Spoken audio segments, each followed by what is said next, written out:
오늘 수업을 통해서 정책학이 어떤 학문이고 우리 삶에 어떤 영향을 미치는지 아실 수 있게 됩니다. 그리고 정책학을 배우시는 분이라면 우리 정책학의 뿌리가 어디서 나왔는지도 아실 수 있게 됩니다. 오늘도 4가지 섹션으로 준비했으니까 첫 번째 섹션부터 살펴보겠습니다. 자, 먼저 첫 번째로 정책학이란 어떤 학문인가에 관해서 말씀 나눠보도록 하겠습니다. 우리 사회에서는 행정학은 알고 있는데 정책학이 뭔지에 관해서 좀 의문을 가질 수도 있으실 것 같습니다.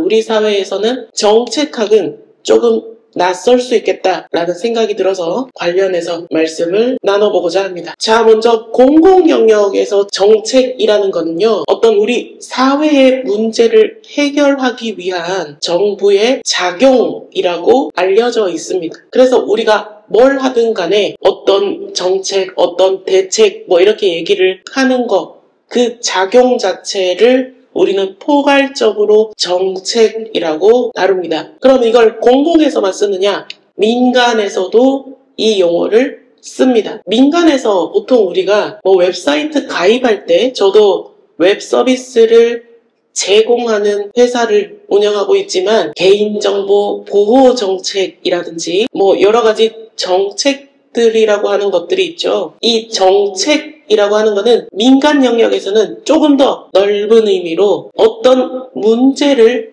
해결하기 위한 대책이 될 수가 있습니다. 그걸 우리가 정책이라고 합니다. 이제 조금 막연한 것들이 해소되셨을 거라고 판단이 됩니다. 그러면 정책학이란 무엇인가? 자, 우리가 정책을 만들기 위해서는 의사결정, 그 전에 나만 이래? 나만 불편해?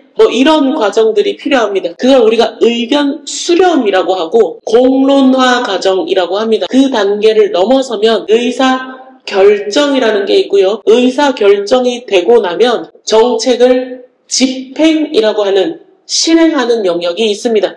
그러면 집행하고 난 다음에 정책이 잘 되었는지 못 되었는지를 살펴보는 것을 우리는 피드백이라고 하기도 하고요. 회고라고 하기도 하고 환휴라고 하기도 합니다. 그 과정 전체를 다루는 학문을 정책학이라고 합니다. 자, 그러면 정책학이 공부하는 사람들에게만 필요하냐? 그렇지는 않습니다. 실제로 정책을 입안하고 추진하는 공공기관에 계시는 공무원 포함해서요. 공공기관에 계시는 분들에게는 우리 삶에 직접적으로 영향을 미치는 일을 하기 때문에 정책에 대한 보다 깊은 이해가 필요하다라고 할 수가 있습니다. 자, 정책이 한번 만들어지게 되면 쉽게 바꾸거나 쉽게 폐기될 수가 없기 때문에 이슈에서는 사라지겠지만 웬만하면 정책은 계속 간다라는 것들이 있습니다.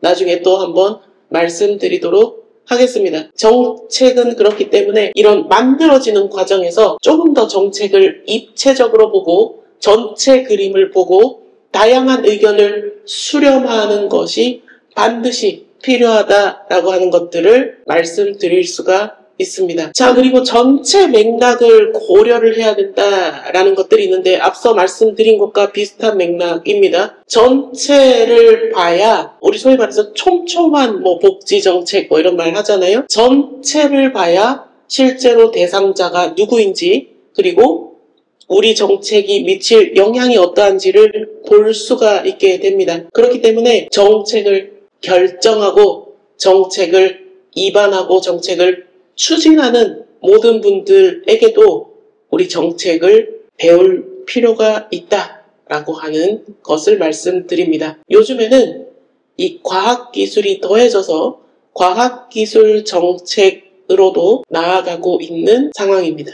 자, 그리고 우리가 꼭 정책학 전공자가 아니어도 우리 텔레비전 채널과 함께 하시는 분들이 정책학을 보시면 뭐가 좋냐? 뉴스를 조금 더 폭넓게 이해하게 되실 겁니다. 우리 뉴스에서 다루는 시사 이슈들이 정책과 밀접한 관련이 있습니다. 그렇기 때문에 이 정책의 작용들이 어떤 형태로 보도가 되고 있구나 라고 하는 것들을 지금보다 훨씬 더 입체적으로 보실 수가 있다 라고 하는 것들을 말씀드립니다. 지금까지 보셨을 때 정체가 그렇게 어렵지 않은 것 같은데 이런 생각 드시죠? 자, 앞으로도 정책학 개론을 통해서 이런 정책에 관한 폭넓은 지식을 가져가시면 좋겠습니다. 자, 그렇다면 정책학은 어디서부터 비롯되었는가라는 생각이 들 수가 있는데요. 정책학의 기원을 한번 살펴보도록 하겠습니다. 흔히 경영학이든 요즘 말하는 응용학문들은 1950년대부터 70년대, 80년대에 이르는 기간 동안 여러 갈래로 발전해왔다라고 하는 것들이 여러 학문에 하시는 분들의 공통적인 이른바 컨센서스라고 하는 것들이 있습니다. 자, 우리 정책학도 1950년대부터 유래가 되었다라고 보는 견해가 우세한데요. 그것에 관해서 간략하게 살펴보도록 하겠습니다. 앞으로 종종 보실 수 있겠습니다만 라스웰이라는 학자가 계십니다. 라스웰은 원래 정치학자셨는데요. 이 작용 과정, 정부의 이런 문제 해결 과정에 대해서 보다 과학적으로 제가 시즌 1과 시즌 2에서 말씀드린 것처럼 사회과학은 자연현상의 탐구 방식을 우리 사회현상으로 빌려온 것이다 라고 말씀을 드린 적이 있습니다. 자, 그런 것처럼 정책의 의사결정 과정도 이 맥락 위에서 어떻게 의사가 결정이 되고 그 평가는 어떻게 이루어지는가 그리고 그 목적은 무엇인가에 관한 논의를 이 라스웰이라는 분이 가장 처음 우리 학문사회에 화두를 던졌습니다. 정책학은 어디로 향해야 하는가라는 물음을 던지셨고요. 논문을 쭉 보다 보면 이분의 강력한 주장이 하나가 나오는데요. 정책은 인간의 존엄성, 휴먼 디그니티라고 합니다. 인간의 존엄성을 실현하는 방향으로 정책이 나아가야 된다라고 하는 겁니다. 예를 들면 인공지능의 학문적인 목표는 무엇인가? 인간과 비슷한 사고체계를 갖는 것을 만든다라고 하는 그런 암묵적인 목표가 있다면 우리 정책학에서는 인간의 존엄성을 실현하는 방향으로 정책이 추진되어야 된다라고 하는 것들을 살펴볼 수가 있습니다. 이런 소위 말해서 정신적 지주 같은 말씀을 하셨기 때문에 정책학에서는 이 라스웰이라는 학자를 정책학의 아버지라고 부르기도 합니다. 아빠. 세 번째 섹션입니다. 그럼 정책학의 목적은 어떻게 조금 더 구체화될 수 있을까? 휴먼 디그니티라는 게 궁극적인 목표라면 그 궁극적인 목표로 이르는 과정에서는 어떤 것들이 목표가 될 수 있을까? 방향이 될 수 있을까를 살펴보겠습니다. 앞서 말씀드린 것처럼 휴먼 디그니티가 가장 최상단의 목표가 될 수가 있습니다. 그리고 나서 이를 위해서 여러 다양한 것들을 실증해야 된다. 우리가 실증이라는 말은 지난 시즌 2에서도 말씀드린 것처럼 그리고 시즌 3에서도 말씀드린 것처럼 실제로 측정한 것, 다른 말로 하면 경험 연구라고 볼 수도 있는데 실제로 측정 가능한 것을 의미합니다. 우리는 우리 현실과 맞닿아 있는 것을 다뤄야 되기 때문에 이 휴먼 디그니티라고 하는 궁극적인 목표로 가는데 우리는 실증적이어야 한다라는 것들을 같이 이해해 주셔야 됩니다. 소위 말해서 너무 뜬구름 잡는 소리를 하면 안 되니까. 자, 제가 늘 시즌 1에서부터 말씀드린 것입니다만 왜 그럴까라고 하는 게 있습니다. 어떤 연구를 하던 간에 왜 그럴까라고 하는 Y 퀘스천이 가장 중요하다라고 말씀드렸습니다. 연구의 시작과 끝이 Y 퀘스천을 해결해가는 과정의 기록이다. 소위 말해서 많은 착각이 있는 것 중에 하나가 논문을 집대성하겠다라고 하는데 집대성보다는 왜 그럴까에 대한 답을 찾아가는 기록인 것입니다. 조금 더 우리 일상어로 얘기하면 블로그의 상위 호환, 알아가는 과정을 기록한다라는 관점에서요.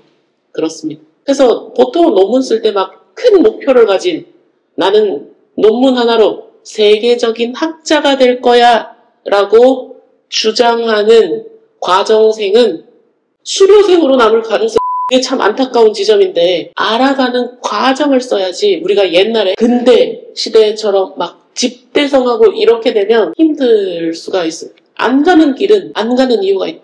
연구 방법론에서도 말씀드렸습니다만 연구자가 가장 이 문제를 해결할 수 있을 것 같은 연구 방법론을 채택해야 된다라고 말씀을 드렸습니다. 유행해서 쓰는 거 아니라고 했습니다. 그런 것처럼 우리 정책은 이 우리 삶과 맞닿아 있는 문제를 해결하는데 가장 정확하게 실증할 수 있고 함의를 찾을 수 있는 방법론을 선택하면 됩니다. 자, 관련해서 실제로 어떻게 자료, 데이터라고 하는 것을 측정하고 그 방법론들을 선택하는지는 저희 시즌3의 데이터 분석이라고 하는 강의가 있으니까 그 강의 섹션을 참조해 주시면 좋을 것 같습니다. 기초과정 등에서 말씀을 드렸는데 분명히 자기의 주장을 하는 글이 논문이고 우리는 자기의 주장을 거봐 내 말이 맞잖아 라고 하는 형태로 쓴다라고 했습니다. 그러나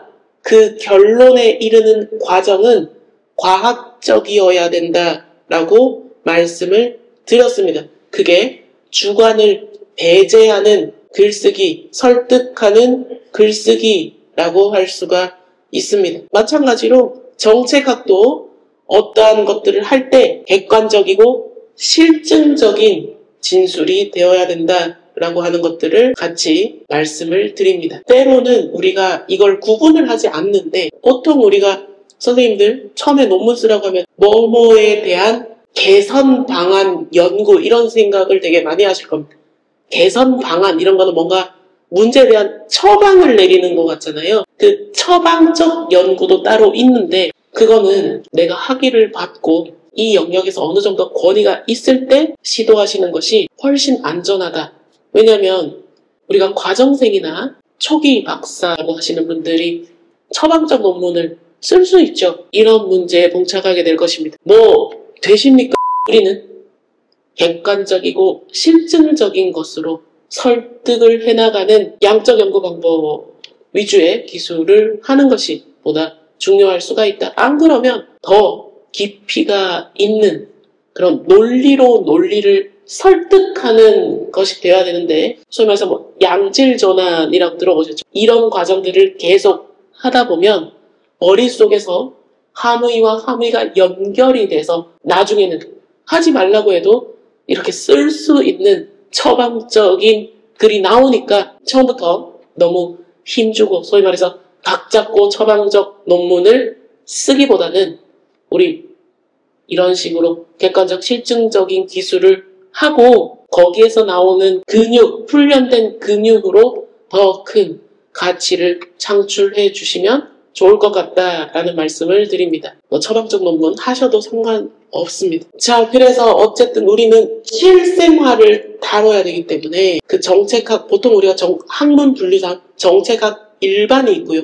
각 그 밑에 여러 정책들이 있습니다. 뭐 복지정책, 그 다음에 무슨 과학기술정책, 뭐 이런 식으로 여러 가지 정책들이 있고요. 뭐 이런 것들을 전반적으로 학습을 하면서 같이 이렇게 정책학에 대해서 점점 스며든다라고 해야 되나?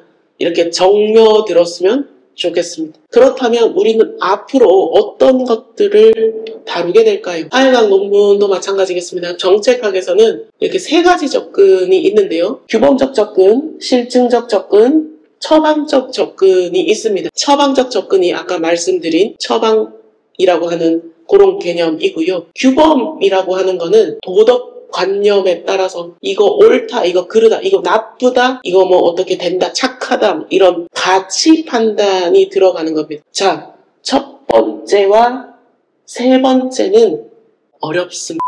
물론 이게 이미 되고 있는 선생님도 계시겠지만 우리는 실증적 접근, 우리가 수치를 다루면서 사회과학에서 제가 가장 설득하기 쉬운 것이 수치로 해석해서 제시하는 것이라고 말씀드렸습니다. 그렇기 때문에 우리는 이 실증적 접근이라는 토대 위에서 앞으로 정책학들을 다뤄보고자 합니다. 자, 그래서 어떻게 정책에서 의사결정이 이루어지는가, 그리고 그 전에 어떤 문제 제기를 하는가, 어떻게 이슈가 만들어지는가에부터 정책 결정, 그리고 대안 탐색, 대안 추진, 정책 실행, 집행이라고 하죠. 그리고 평가, 회고, 피드백, 환류에 이르는 이 정책 의사결정 과정을 같이 한번 살펴보고자 합니다. 저희 수업을 듣고 나시면 앞으로 정책학이 조금 더 달라 보이실 거고요. 일상생활에서도 보다 폭넓은 이해를 하시는데 도움이 되시리라고 판단이 듭니다. 자, 첫 수업 어떠셨는지요? 사실은 제가 회사 2개를 운영하고 결정할 일들이 생각보다 많아가지고 편도가 조금 문제가 자주 오는데 오늘 아침에 목소리가 안 나오는 거예요. 그래서 이거 어떡하나 큰일 났다 했는데 다행히 온갖 에너지를 끌어들여서 다행히 목소리가 나오는 상태에서 강의를 진행했습니다. 조금 더 목 관리를 잘 해서 2번째 강의부터는 명쾌한 목소리로 인사드릴 수 있도록 하겠습니다. 오늘 강의가 괜찮았다면 좋아요를, 그리고 쭉 살펴보시다가 내 구독 리스트에 텔레비전 채널이 있어도 괜찮겠다 싶으시면 구독 버튼 눌러주시면 다음 콘텐츠 만드는 큰 힘이 됩니다. 불철주야 공부하시는 선생님들을 존경합니다.